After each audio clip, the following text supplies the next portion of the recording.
The screen glows, blue light harsh against the dark room. My fingers scroll, numb. Another one. Anonymous account. Same insidious lies. Twisted half-truths designed to dismantle everything I've built. My breath hitches. A cold, familiar knot tightening in my chest. This one attacks my professional integrity directly, citing fabricated incidents, quoting words I never said, painting me as incompetent, unreliable, toxic. It's surgical, precise, devastatingly effective. Each word a tiny poison dart. This isn't just internet trolling. This is a campaign. And it's working. My reputation, the currency of my career, is hemorrhaging value. I feel a physical ache, like something vital is being slowly, deliberately ripped away. If you've ever felt this kind of violation, like your life is being dismantled piece by unseen hands, tell me in the comments. I read all of them. And if you haven't already, please subscribe, it helps me more than you know. Life felt solid, like a well-built house. Foundation strong, walls plumb, roof watertight. Mark and we were the architects, the builders. 10 years. A comfortable rhythm. We had the house, the careers, mine in digital marketing, his in finance, the friends, the Sunday routines. Weekends meant farmers markets, maybe a hike, quiet evenings with takeout and a movie. Normalcy. It felt safe, secure. I loved my work, loved building brands, connecting with people, creating something tangible in the digital ether. It was my passion, my identity beyond being a wife. Mark supported it or seemed to. He'd listen, nod, ask questions about clients, celebrate my wins. We were a team. Or so I believed. The first whispers were subtle. A potential client, someone I'd been courting for months, suddenly went cold. Their emails became brief, evasive. Then another, a long-standing relationship, started asking strange, pointed questions during a call, questions that seemed to come out of nowhere, hinting at vague concerns about my recent performance. My stomach started to churn. Was I slipping? Was the market changing? Doubt, a small, insidious seed, began to sprout.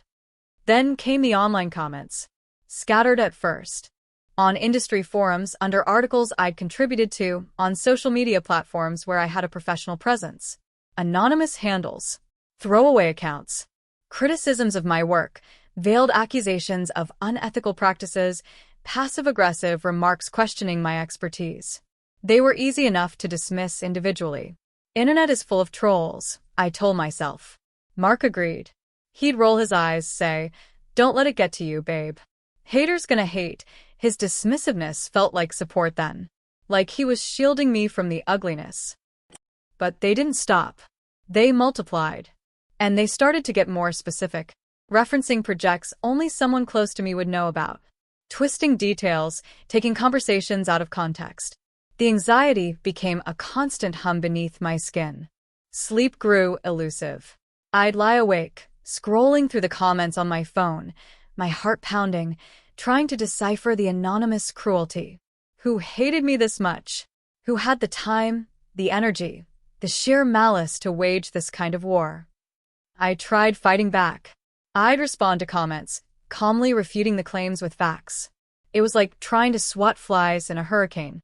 For every comment I challenged, 2 more would appear. They called me defensive, unprofessional. See, one particularly vicious comment read, "She can't handle criticism." So fragile, the attacks were no longer just about my work. They were about my character, my emotional stability. I started losing ground. Prospects dried up. Existing clients, even the loyal ones, seemed hesitant. Meetings felt strained. The air in the room thick with unasked questions. I saw glances exchanged, smiles that didn't reach the eyes. My network, once a source of strength, felt brittle, distant. People I'd known for years suddenly stopped returning calls. It was like a digital contagion, poisoning every interaction. I hired a reputation management firm. Expensive. They cleaned up what they could, scrubbed some of the most egregious posts from obscure corners of the internet. But the comments kept coming. From new accounts, on different platforms. It was like playing whack-a-mole with a phantom enemy. The firm suggested it could be a disgruntled former employee, a competitor, maybe even a spurned ex-partner of a client. All plausible scenarios. We investigated. Dead ends. Every path led to a digital brick wall. The stress was immense. I was jumpy, irritable, constantly checking my phone, my email, every platform I was on. Mark said I was becoming obsessed. He'd find me late at night, hunched over my laptop, eyes red-rimmed. "Just step away," he'd say, his voice calm, reasonable. "You're letting it consume you," he was right. It was consuming me. The fear, the confusion, the creeping paranoia. Who was doing this? One evening, I was showing Mark one of the worst posts, practically shaking with frustration. It detailed a confidential conversation I'd had with a client, twisting my words into something malicious. How would anyone even know about this? I cried. Only you and I knew the specifics of that call. Mark frowned, looked at the screen. "Probably just a lucky guess," he mumbled, shrugging. Or maybe the client mentioned it to someone. His eyes seemed a little too quick, not meeting mine. A tiny cold pebble dropped into my gut. I dismissed it. Mark? Impossible. He loved me. He supported me. He was my rock. But the pebble stayed. And others joined it. Little things. His phone always face down. Him leaving the room to take calls.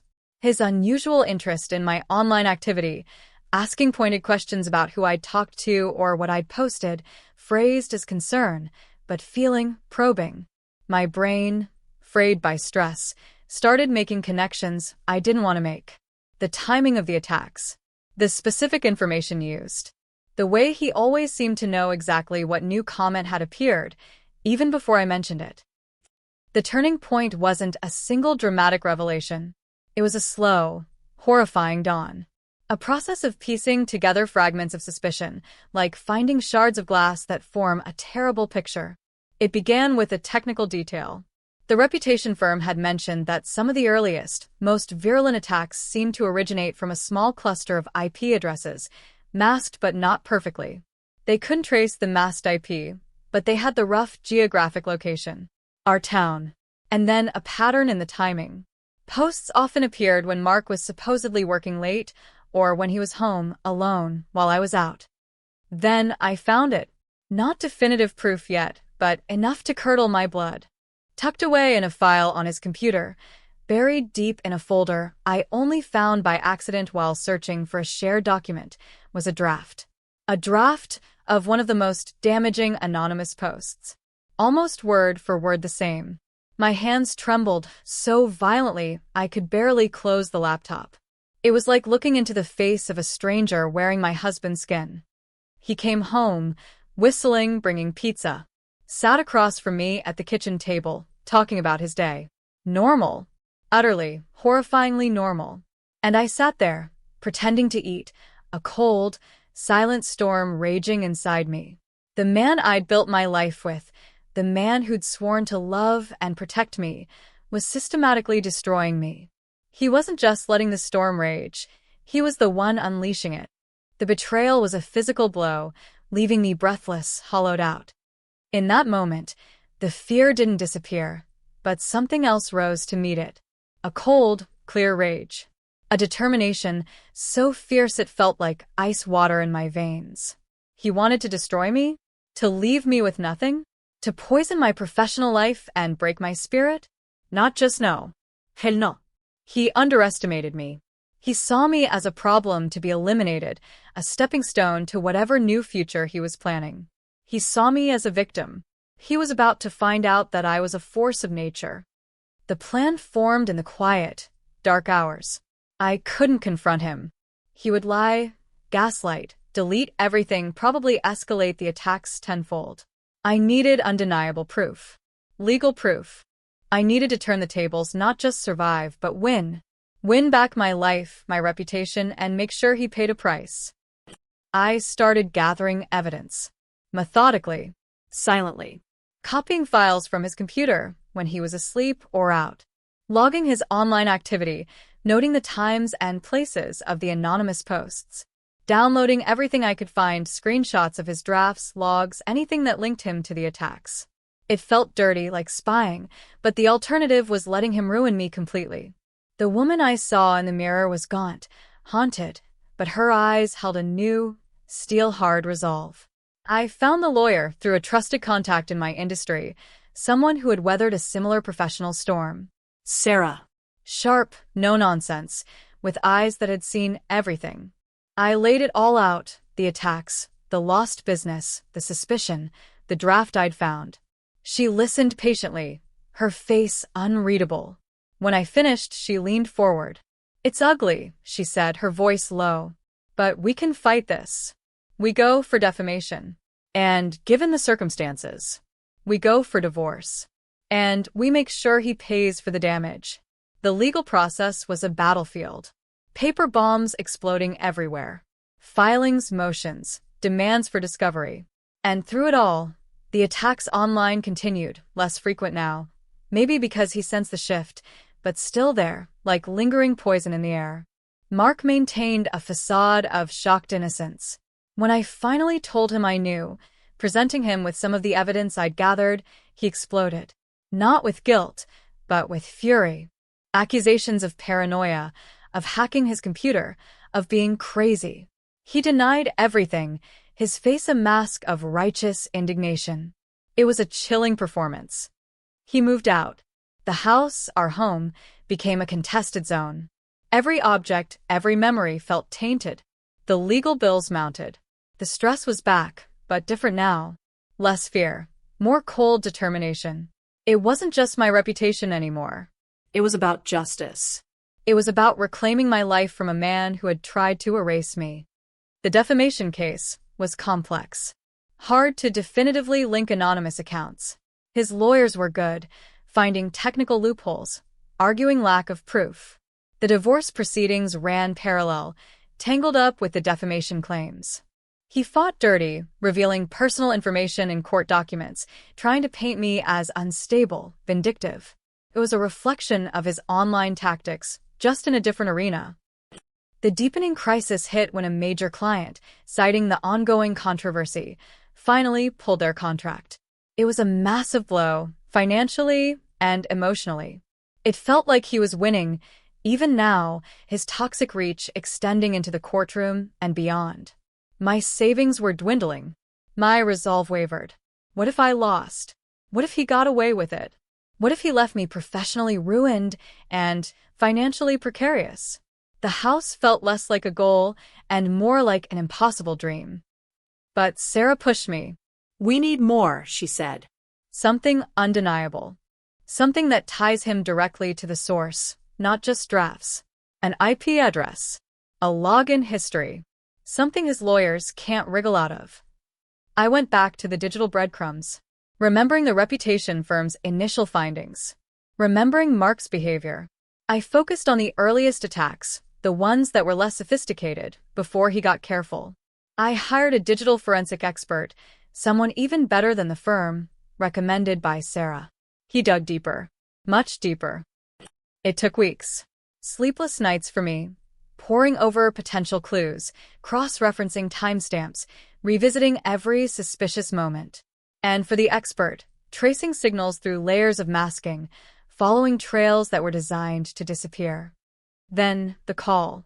The expert's voice was calm, professional. "I have it," he said. Early posts. Before he got serious with the masking. The IP address traces back to your home network, specifically to his devices. Cross-referenced with login times from his primary email and social media accounts. He wasn't just drafting. He was posting. From your house. While you were asleep or out. Proof. Undeniable. A digital smoking gun. It wasn't just a draft anymore. It was him, sitting in our home, using our internet, actively, maliciously destroying my life, word by word, post by post. The cold clarity returned, sharper this time. This wasn't just about clearing my name. This was about consequence. About holding him accountable. About taking back the power he'd tried to steal. My determination solidified into something unbreakable. He would not get away with it. We prepared. Sarah crafted a strategy. The defamation case became the leverage for the divorce. We wouldn't just ask for damages. We tie his malicious actions directly to the financial settlement. We aimed for the house. The house he was so desperate to keep. The house that represented the life he tried to burn down while still living in it. The day of the final hearing. The air in the courtroom is thick with tension. Mark is there, looking confident, almost smug. His lawyer is smooth, reassuring. They think they have this. They've parried every move so far, dismissed my evidence as circumstantial, painted me as an emotional wreck. Sarah stands. She is calm, deliberate.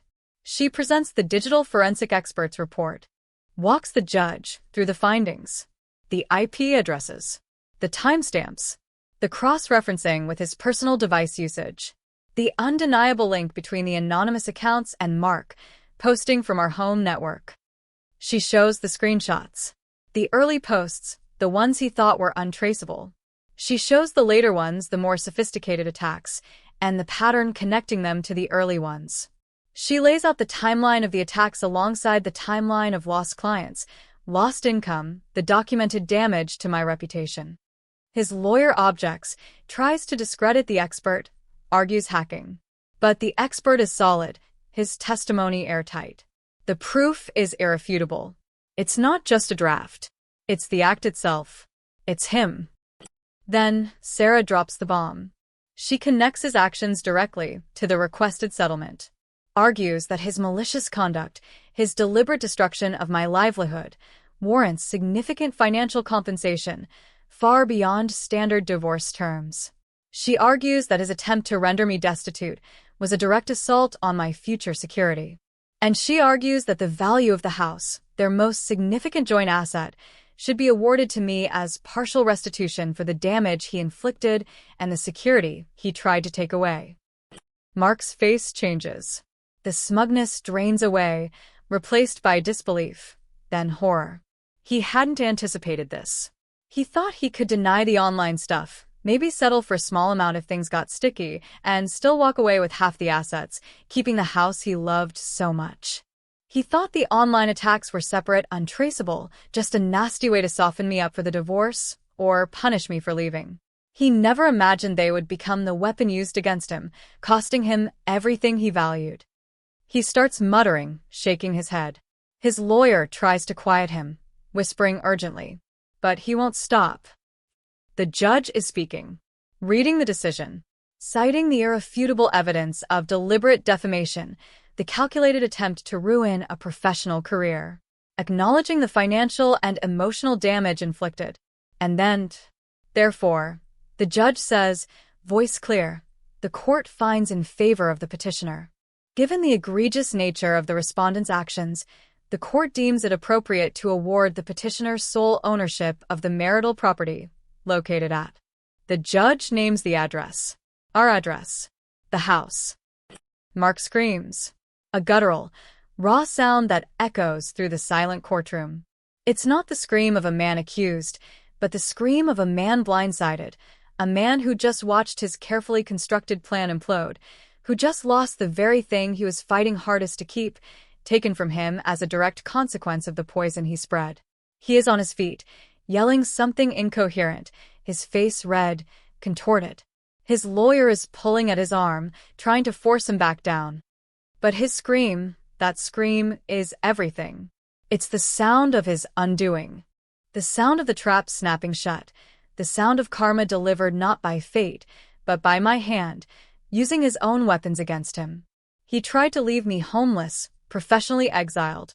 Instead, he is the one facing a future he never anticipated, stripped of the asset he treasured most, exposed for the venomous coward he is.